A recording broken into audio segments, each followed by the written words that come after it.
And so the next day I kind of tucked that away and I was like, okay, so like, what does the church believe about families then? And her and I spent like 2.5, 3 hours talking about eternal families. And that was my moment. Like, that was when I knew. But I spent a couple days like trying to ignore it. And finally, after like going over to this sister's house almost every night and seeing the missionaries almost every day for a week.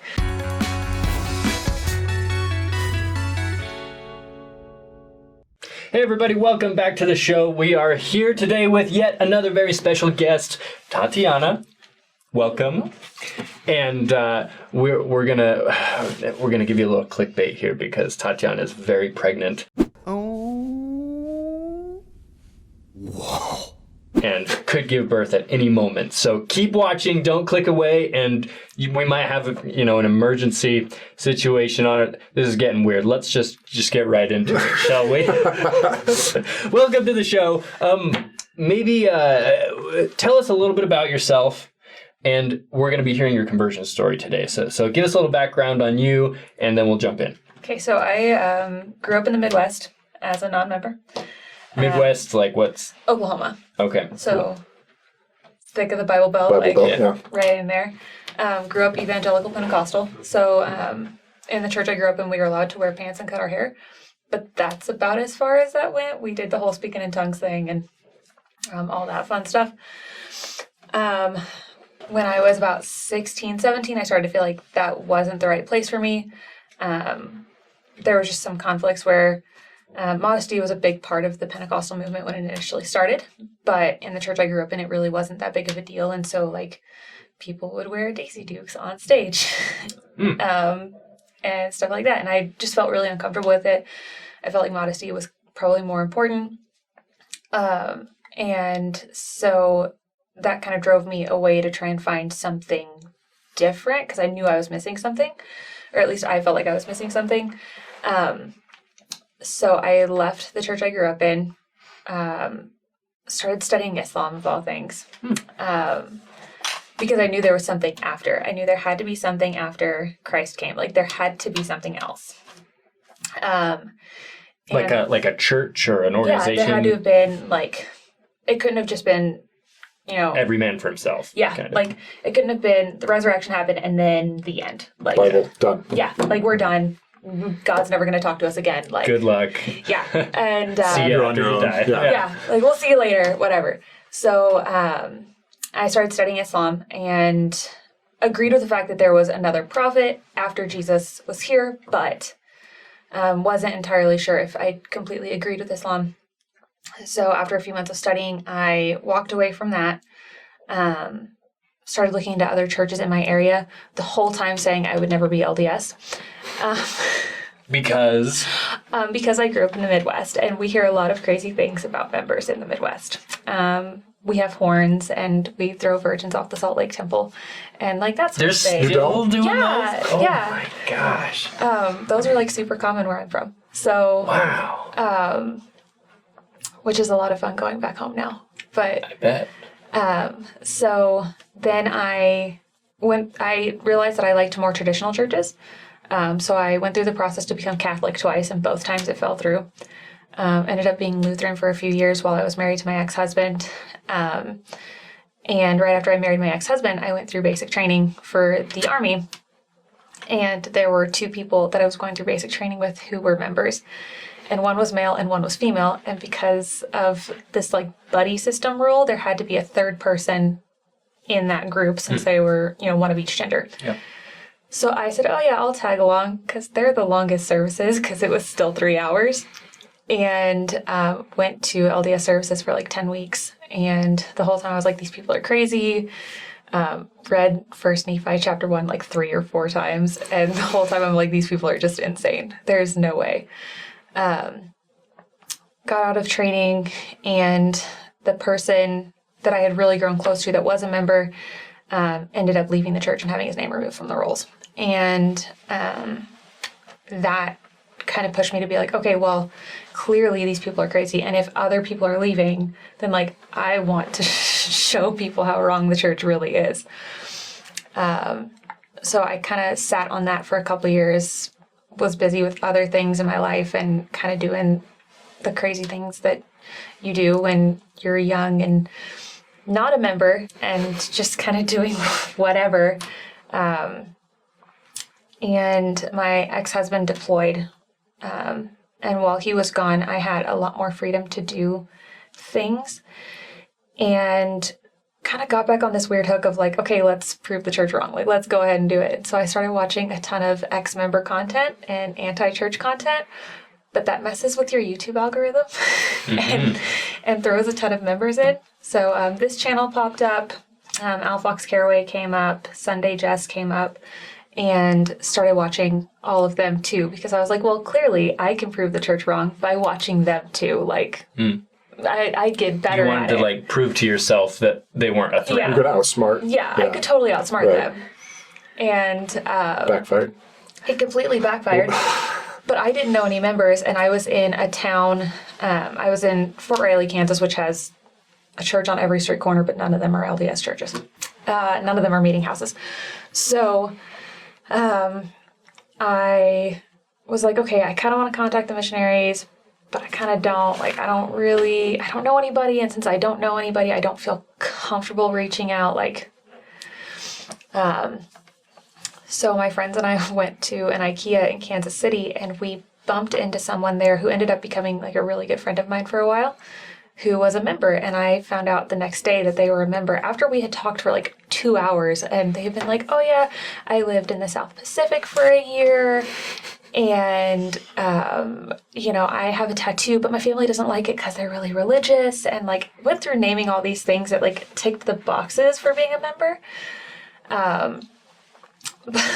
But I didn't put 2 and 2 together until the next day when they sent me a Snapchat and they were in a white shirt and a tie. And I was like, that's it.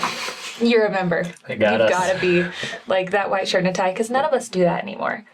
Well, nobody outside of the church really did that where I grew up and in the churches I attended after. And so that was on Sunday.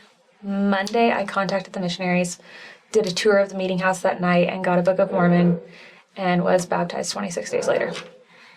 How many years between when you decided to leave your church and the time you met the missionaries? Oh, gosh. I left probably when I was like 16, 17. So 7 years, 6 years, 7 years, something like that. Yeah. So was there a moment as you were like consuming this Latter-day Saint content online, was there a moment where you were like, oh crap, this actually makes sense? So it wasn't with the content. It was actually in my first lesson. With the missionaries? Yeah, so they had had a sister come in because, they were both elders and I am female. And you were and continue to be. And continue to be. Okay. So they had brought this sister in who, she was in her mid-30s, had like 4 kids, 5 kids. I forget about her adopted daughter. She had 5 kids, and, she'd been a member her whole life, and they brought her in, and the night before they had said something to me, I had had a miscarriage about 1.5 years before I started looking into the church. And the night that we were touring the meeting house, right before the tour was over, I asked the elders, I said, okay, what does the church believe about miscarriages? And this elder looked at me and said, we believe your daughter will be with you for time and all eternity. And I was sure the baby was a little girl. From the time that I found out I was pregnant, I was sure I was having a little girl. And I hadn't told them that I, had had a miscarriage, and I hadn't told them that I thought I was having a girl. And so the next day I kind of tucked that away, and I was like, okay, so like, what does the church believe about families then? And her and I spent like 2.5, 3 hours talking about eternal families. And that was my moment. Like, that was when I knew. But I spent a couple days like trying to ignore it. And finally, after like going over to this sister's house almost every night and seeing the missionaries almost every day for a week, and reading the Book of Mormon, I was like, okay, like, I can't get away from this. Like, if I don't do this now, I'm gonna regret it. So I was baptized September 21st, 2019, which nobody told me at the time the significance of that day, until like 6 months later. That's Moroni's visit, Yeah, right? that's yeah. Moroni's visit. So I had no idea until like 6 months later when I made a comment on somebody's video. I don't even remember whose video. It might have been one of y'all's videos that I made the comment on, actually. Someone pointed it out. Yeah, and someone commented on it. It was like, oh, that's one of my favorite days because of this. And I was like, okay. My baptism was really cool. There were 3 of us who were baptized at the same time. Well, not at the same time, but at the same time. The week after our baptism, so we got baptized Saturday, confirmed Sunday. Sunday was ward conference.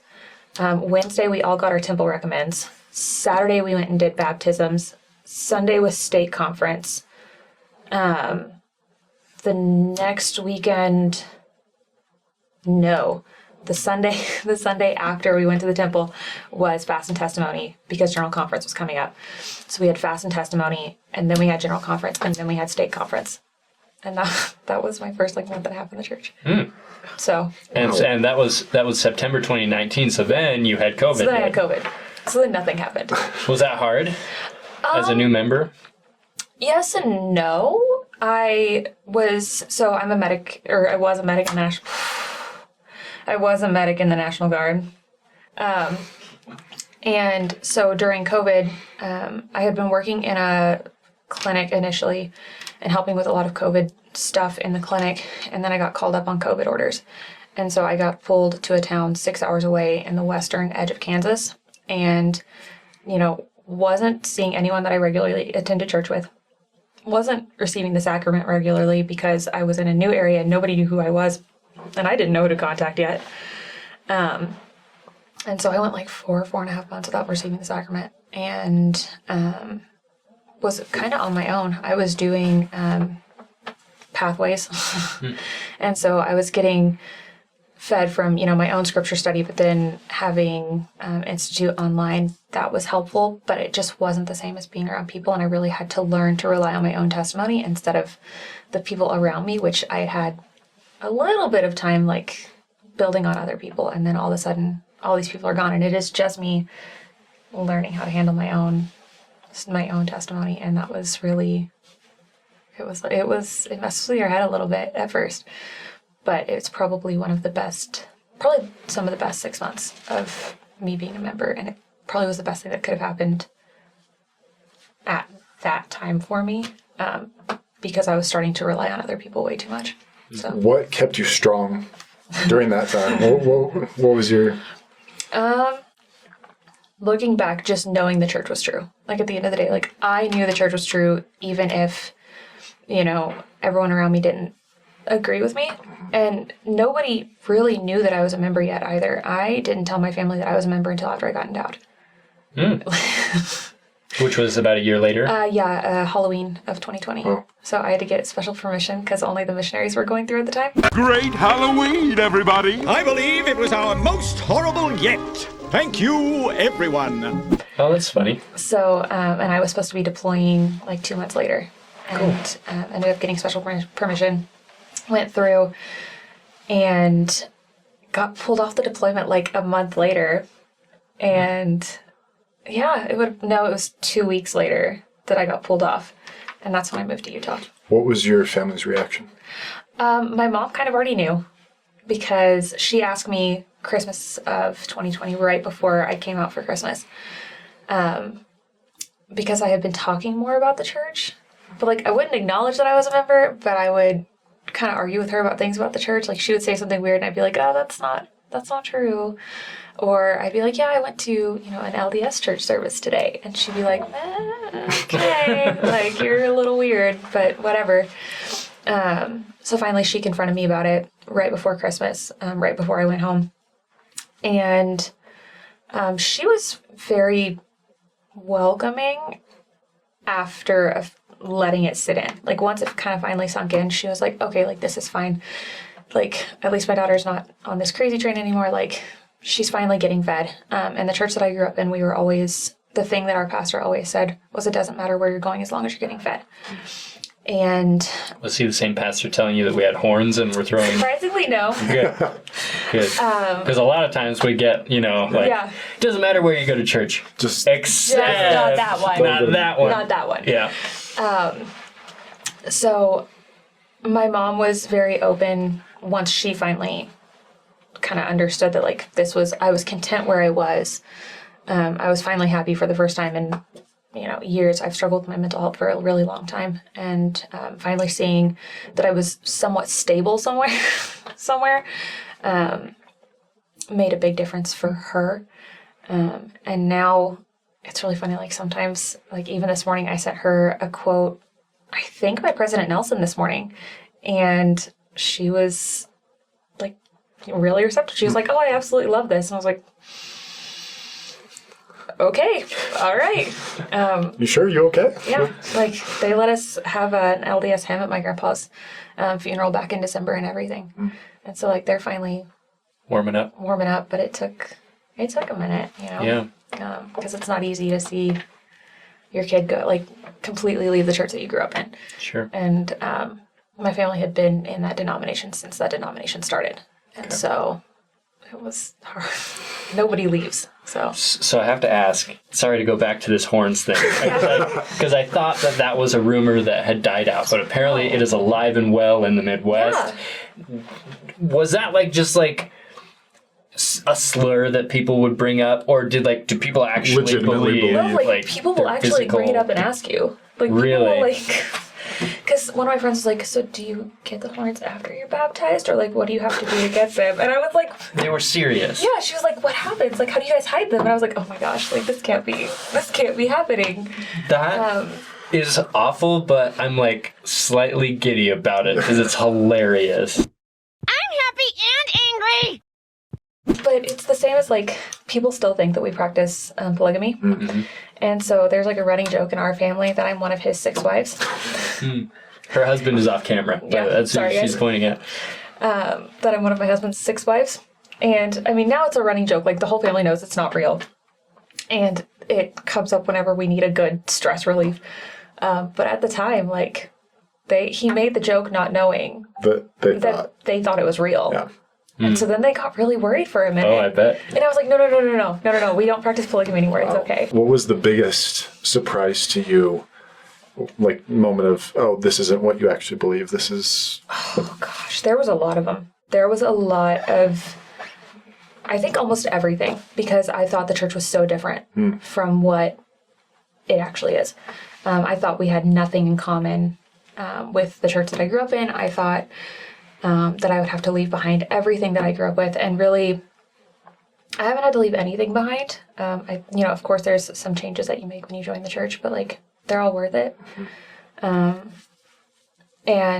it's not necessarily easy. When I go home, my whole family's drinking coffee, or it's a little bit rough, but it's at the end of the day, it was all worth it, and so none of it really mattered.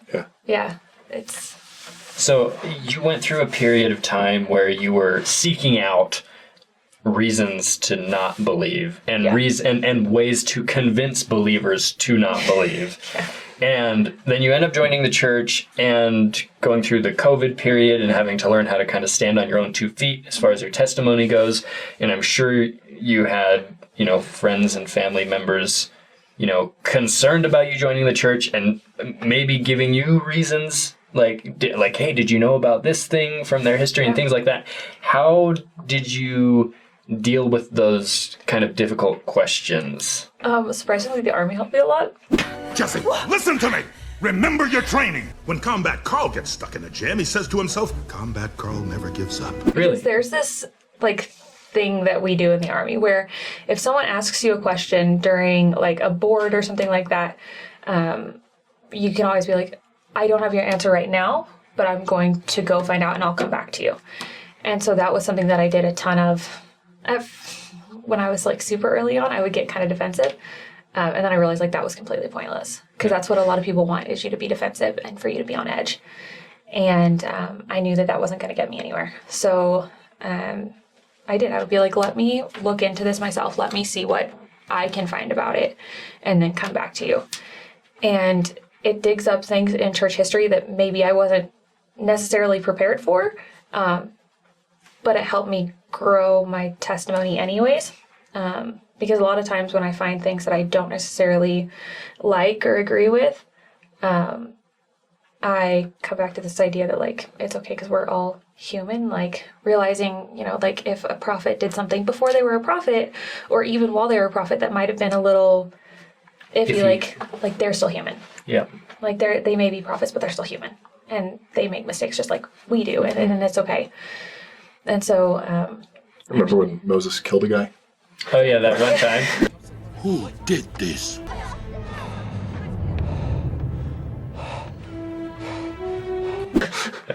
Well, good on you for that, because, I mean, especially in that mindset of, you know, having come from a background where you're trying to find reasons not to believe, that's admirable that you were presented with those reasons, but you took the time to go and do your homework. Find the answers. And found, you know, ways of approaching those things. It was hard, but it was worth it. Yeah. Well, cool. So how are you feeling now? It's been almost 3 years, I guess? Almost 3.5. Almost 3.5 years. Do you have a calling in your ward? Not currently. We just moved into our ward. Okay. We moved in October, so Okay. and now it's January. So we've been in our ward like 4 months. But I've been pregnant, and I'm pretty sure my bishop knows. Like, giving me a calling right now is Was probably not great. not the best idea. So right now I don't have a calling. I did teach primary for a while, and those kids are my favorite.